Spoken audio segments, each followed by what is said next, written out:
नमस्कार, मैं विभा उपाध्याय आप सभी दर्शकों का अन्नदाता कार्यक्रम में स्वागत करती हूं। किसान बेहद परिश्रमी होते हैं। वे खेतों में जी तोड़ मेहनत करते हैं, जो अनाज, फल और सब्जियां उगाते हैं। हमारे देश की अर्थव्यवस्था का लगभग समूचा भार इन्हीं के कंधों पर है। ऐसे ही भारतीय किसानों को खेती बाड़ी से जुड़ी हुई बहुत सी नई, रोचक और लाभकारी जानकारियां देने के लिए हर रोज सुबह हम आपके साथ होते हैं। तो चलिए, कार्यक्रम शुरू करने से पहले देखते हैं क्या है अन्नदाता के आज के कार्यक्रम में। कद्दू वर्गीय सब्जियों की फसल से अधिक उत्पादन के लिए जरूरी कार्य।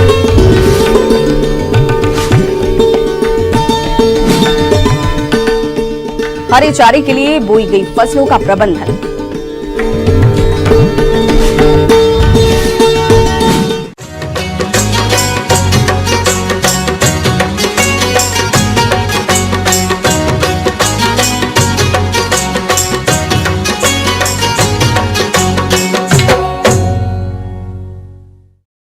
हमारे प्रदेश के अनेक किसान भाई जायद के मौसम में कद्दू वर्गीय सब्जियों की खेती करते हैं, लेकिन वो इनके प्रबंधन पर कोई ध्यान नहीं देते, जिसकी वजह से उत्पादन में कमी आ जाती है। तो आपके सामने इस तरह की समस्या न आए, इसके लिए आप इन फसलों में किए जाने वाले जरूरी कार्यों को किस तरह से करें, आइए जानते हैं डॉक्टर हरिओम शर्मा से।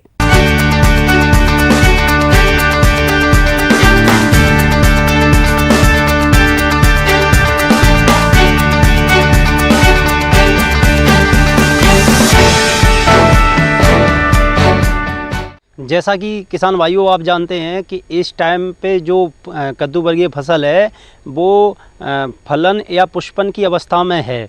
तो इस समय में सबसे ज़्यादा इम्पोर्टेंट जो चीज़ है वो है खरपतवार नियंत्रण। जो खरपतवार जो रहते हैं हमारे, वो बहुत ही ज़्यादा पोषक तत्वों को अवशोषित करते हैं, पानी को अवशोषित करते हैं, बहुत ज़्यादा मतलब कंपटीशन बढ़ा देते हैं। जैसे ही सिंचाई करते हैं उसके 4 से 8 दिन बाद लगभग में आपकी जो ज़मीन रहती है बहुत ही अच्छी हो जाती है, और उसमें जो खुरपी या किसी की सहायता से, अन्य उपकरण की सहायता से, मजदूरों के द्वारा वहाँ पे हम उसको जो अनवांछित पौधे हैं उनको निकाल देना चाहिए। किसान भाइयों, अभी आपने कद्दू वर्गीय सब्जियों की फसल में खरपतवार नियंत्रण के बारे में जानकारी हासिल की। अब आइए जानते हैं कद्दू वर्गीय फसलों से अधिक उत्पादन प्राप्त करने के लिए सिंचाई और उर्वरक प्रबंधन कैसे करना है। जैसा कि आप जानते हैं कि दूसरा जो इसमें जो कार्य है वो है बहुत महत्वपूर्ण कार्य है सिंचाई का। जो हम सिंचाई जो रहती है वो हमें हल्की जो ज़मीन रहती है उसमें 4 से 5 दिन में, और जो भारी ज़मीन है उसमें 8 से 10 दिन में लगभग में सिंचाई हमें करना चाहिए। तो इसमें नमी की कमी नहीं होना चाहिए और ये निरंतर इसकी नमी बनी रहे, इसके लिए हमें कंटिन्यूसली उसको सिंचाई करते रहना चाहिए। क्योंकि अगर नमी की थोड़ी बहुत भी कम मात्रा होती है तो इसका डायरेक्टली प्रभाव पड़ता है आपके पुष्पन पे, फलन पे, जिसके द्वारा आपका फल भी कम आएंगे, पुष्पन भी कम होगा ऑलरेडी तो फल भी कम आएंगे। तो अब बात आती है पोषक तत्व प्रबंधन की। जैसे कि आप सभी जानते हैं कि बेसल डोज जो है वो आप सभी ने अप्लाई कर दिया होगा, प्रयोग कर दिया होगा, जिसके द्वारा आपने मतलब जो फसल है उसमें बेसल डोज जो प्राथमिक अवस्था में रहता है वो दे दिया जाता है। अब बात आती है कि अगर कोई भी डेफिशिएंसी अगर आपको दिखती है, कोई सूक्ष्म तत्व की या कोई प्राथमिक जो द्वितीयक है, तो उसके लिए हमें वाटर सोल्यूबल जो खाद आते हैं उनका यूज करना चाहिए। वो सबसे बेस्ट होते हैं, जैसे कि 19-19, 18-18, 0-52-34, 00-50 आपके फर्टिलाइज़र खाद वगैरह जो हैं वो यूज करना चाहिए। किसान भाइयों, कद्दू वर्गीय फसलों को कीट और रोग बहुत अधिक नुकसान पहुंचाते हैं, तो आप इनकी पहचान कर समय रहते नियंत्रण कैसे करें, आइए जान लेते हैं।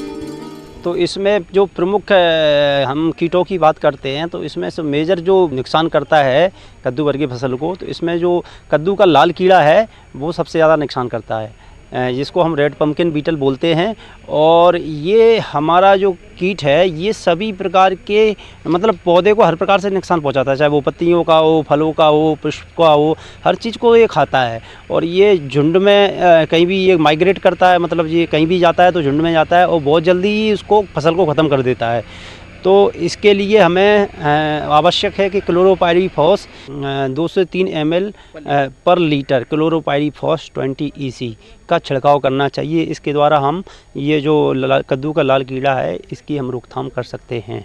तो इसके बाद अब इसमें सेकेंडली चूसक कीड़े भी आते हैं जो कि पत्तियों पे चिपक के नीचे या ऊपर या फलों पे उसका रस चूसते हैं, जिसके कारण उसमें एमिनो एसिड की मात्रा कम हो जाती है और एमिनो एसिड जो रहता है वो सेफ होता है, जो कि हमारी फ्रूटिंग के लिए आवश्यक होता है।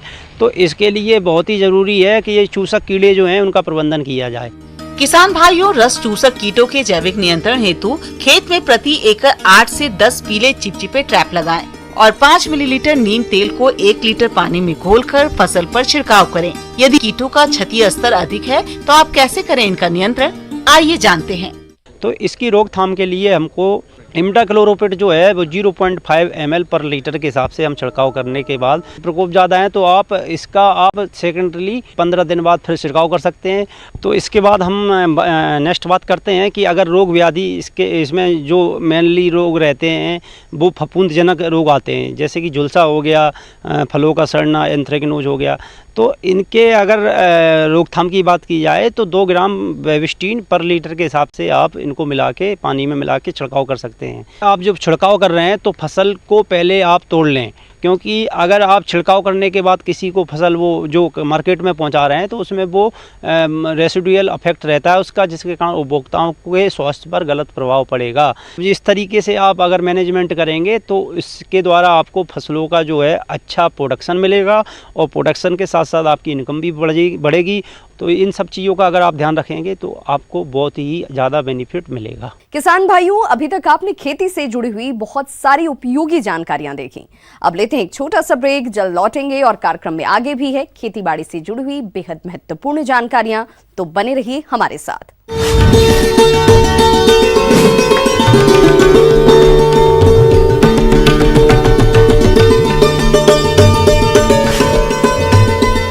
ब्रेक के बाद आप सभी दर्शकों का अन्नदाता में एक बार फिर से स्वागत है। चलिए रुक करते हैं अपनी अगली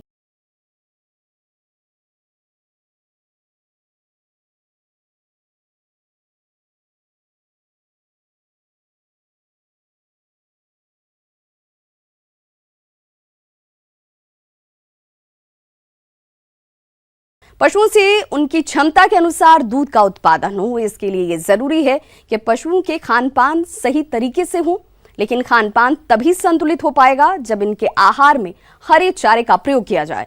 तो आप अपने दुधारू पशुओं के आहार के लिए बोई गई हरे चारे वाली फसलों का प्रबंधन कैसे करें, इस बारे में उचित सुझाव दे रहे हैं कृषि विशेषज्ञ डॉक्टर अभिषेक चौहान।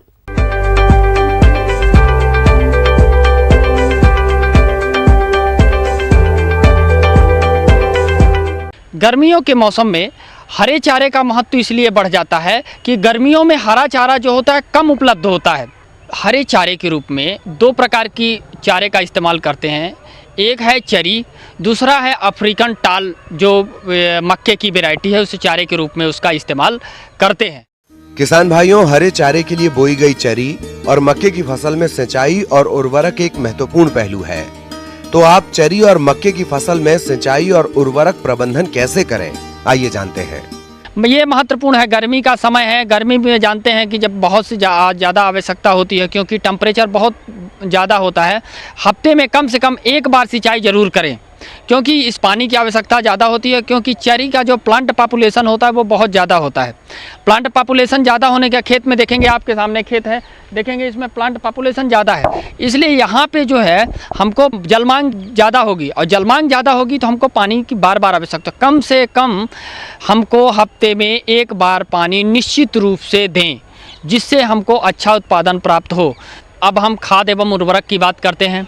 इस समय जब 1 महीने की क्रॉप है तो उस समय हमको लगभग 50 kg यूरिया 1 एकड़ में डालना है, और यही क्रम 60 दिन पे जब हम करेंगे फिर वही करना है। 50 kg हमको यूरिया का छिड़काव करना है, जिससे उसकी अच्छी बढ़वार हो सके और अच्छी पैदावार और उत्पादन दे सके। किसान भाइयों, अभी आपने सिंचाई और उर्वरक प्रबंधन के बारे में जानकारी हासिल की। आइए अब जानते हैं हरे चारे की कटाई कर पशुओं को खिलाने के बारे में। अगर चरी की कटाई की बात करें, ग्रीष्म ऋतु में हम अगर अच्छी फसल चाहते हैं, अच्छा उत्पादन चाहते हैं, तो हम 2 कटाई अगर ठीक से करते हैं तो हमारे लिए ठीक रहता है। चरी जो है वो लगभग आज जो उसकी बुवाई कर चुके होंगे लगभग 1 महीने की हो चुकी होगी। तो उस समय उसकी हाइट लगभग 1 से 1.5 फीट होती है। इस कंडीशन पे हमको कतई पशुओं को नहीं खिलाना चाहिए। इसका रीज़न है कि इसमें टॉक्सिक जो सब्सटेंस हैं ये ज़्यादा पाए जाते हैं। एक विषैला पदार्थ होता है जो पशुओं के लिए बिल्कुल अच्छा नहीं होता है।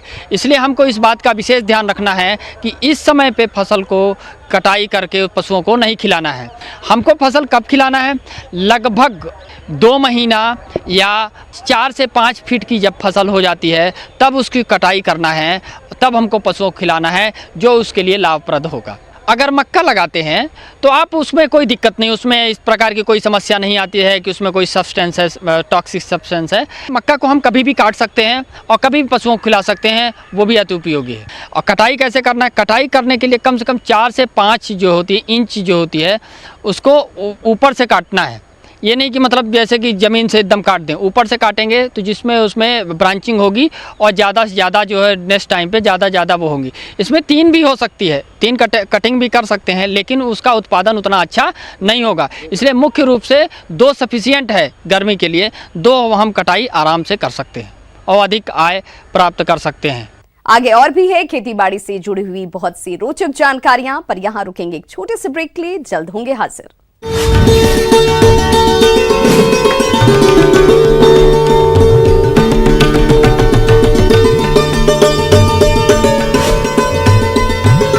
ब्रेक के बाद एक बार फिर से आप सभी दर्शकों का अन्नदाता कार्यक्रम में स्वागत है। बढ़ते हैं अपने अगली प्रस्तुति की ओर।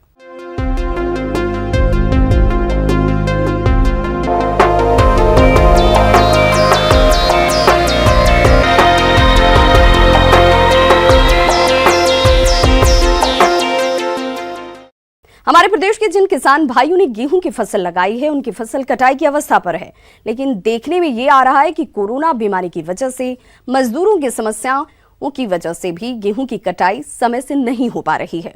तो ऐसी स्थिति में आपको रीपर बाइंडर मशीन से गेहूं की कटाई करना लाभकारी साबित हो सकता है। तो आइए जानते हैं ये मशीन किसानों के लिए कैसे उपयोगी है। केंद्रीय कृषि अभियांत्रिकी संस्थान भोपाल के मुख्य तकनीकी अधिकारी दिनेश कुमार से।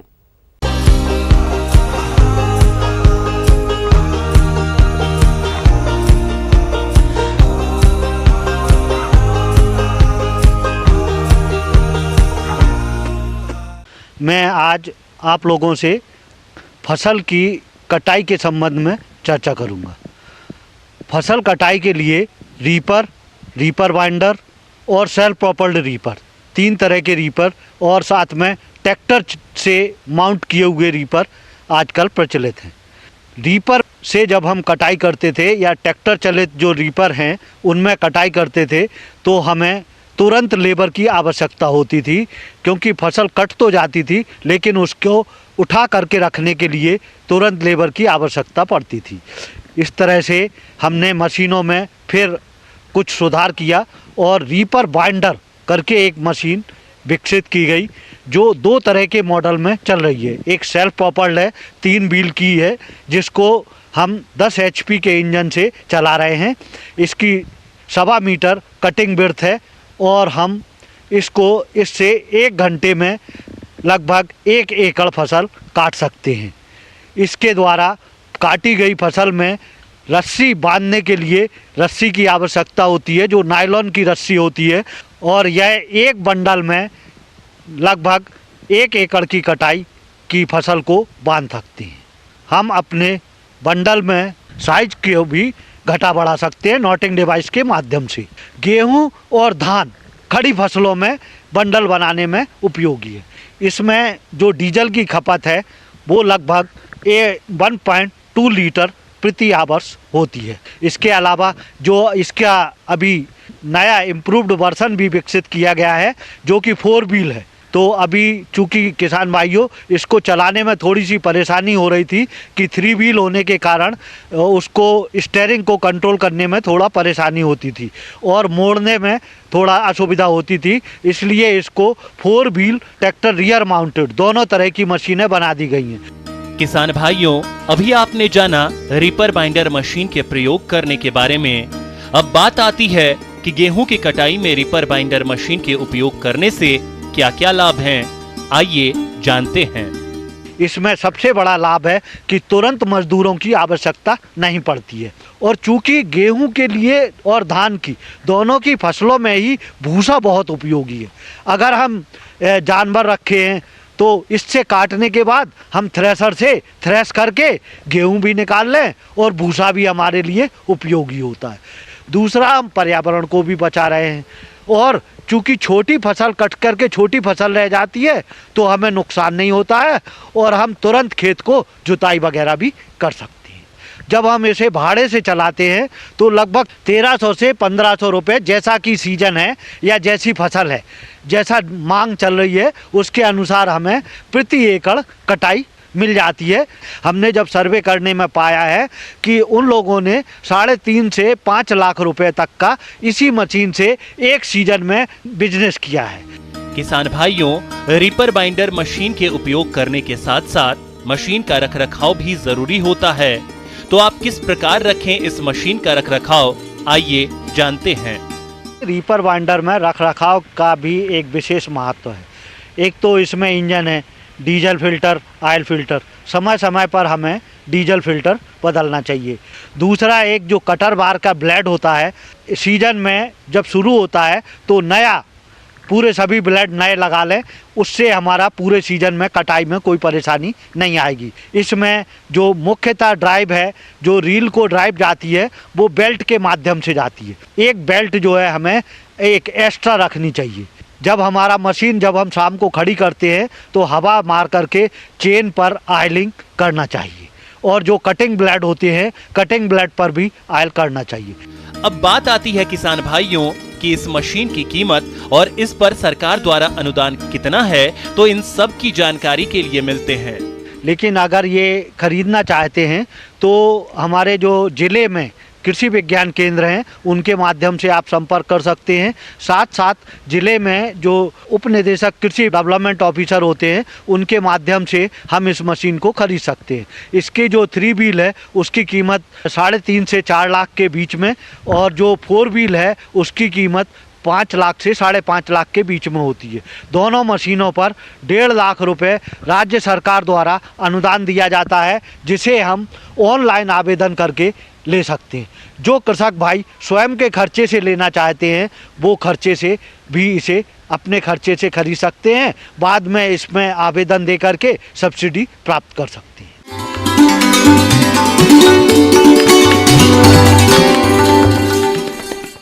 अन्नदाता हेल्पलाइन निशुल्क फोन संपर्क सेवा के माध्यम से आपके द्वारा पूछे गए प्रश्नों में से 1 या 2 महत्वपूर्ण प्रश्न को हम अपने कार्यक्रम में शामिल करते हैं और इसी के तहत आज का चयनित प्रश्न और उसका जवाब इस प्रकार है।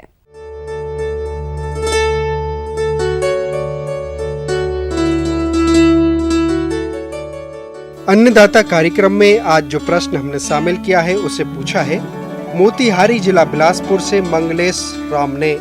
आप सूरजमुखी फसल में प्रबंधन कार्यों पर जानकारी चाहते हैं तो मंगलेश जी, आपकी जानकारी के लिए देखिए कार्यक्रम का यह अंश।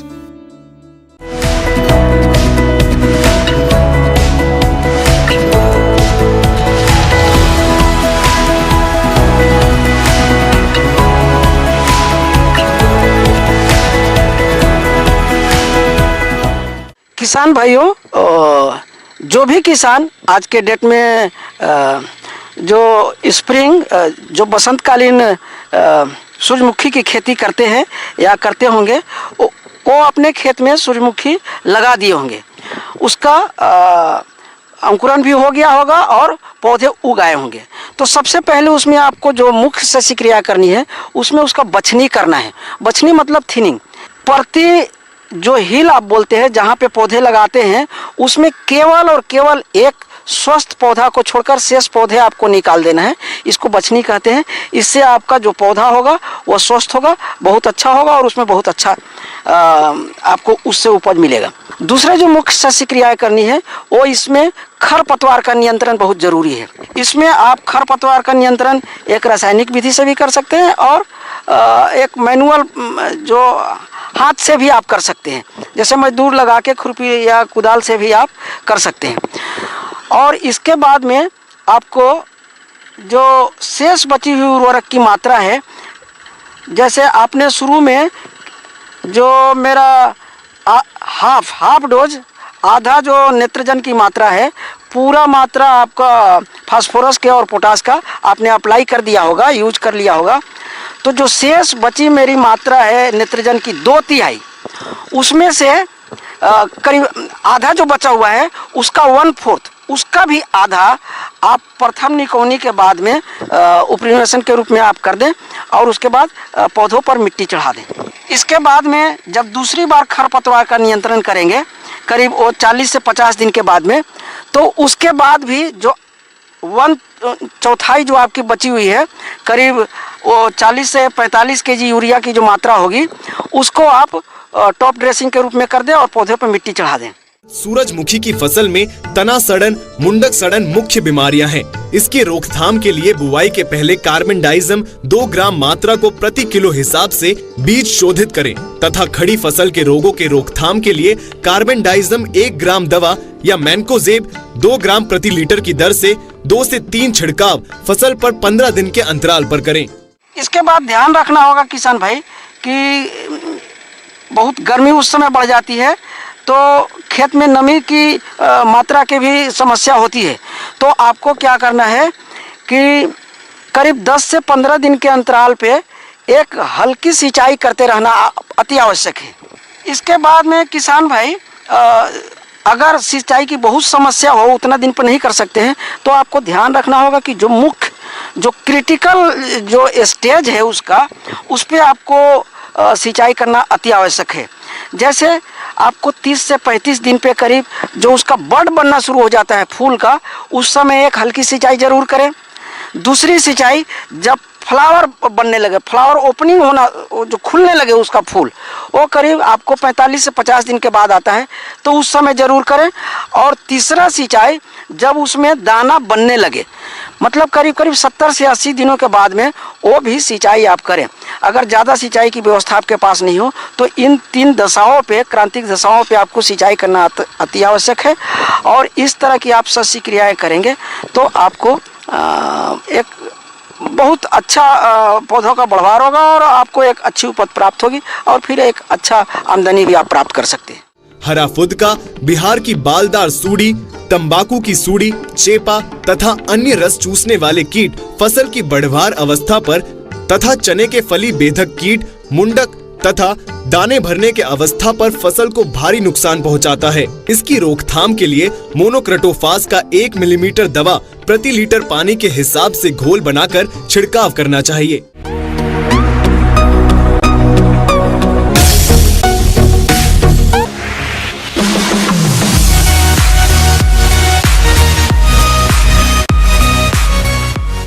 आइए अब एक नजर डालते हैं राज्य की कुछ चुनी हुई मंडियों के प्रमुख फसलों के बाजार भाव पर।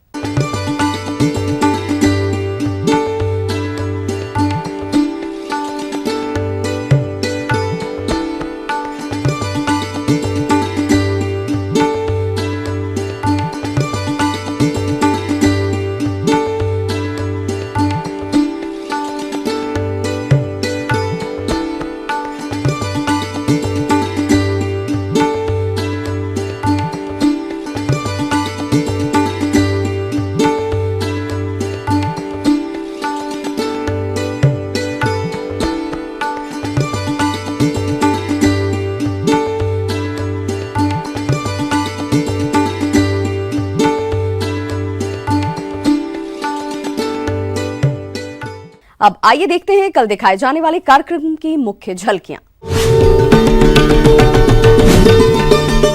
कैसे लें मिर्च की फसल से अधिक उत्पादन?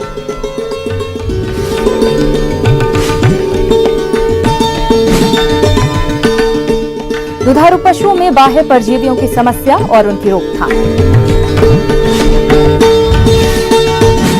किसान भाइयों, अन्नदाता आपकी सेवा के लिए संकल्परत है। कृषि संबंधित समस्या और सुझावों के लिए आप हमें इस पते पर संपर्क कर सकते हैं।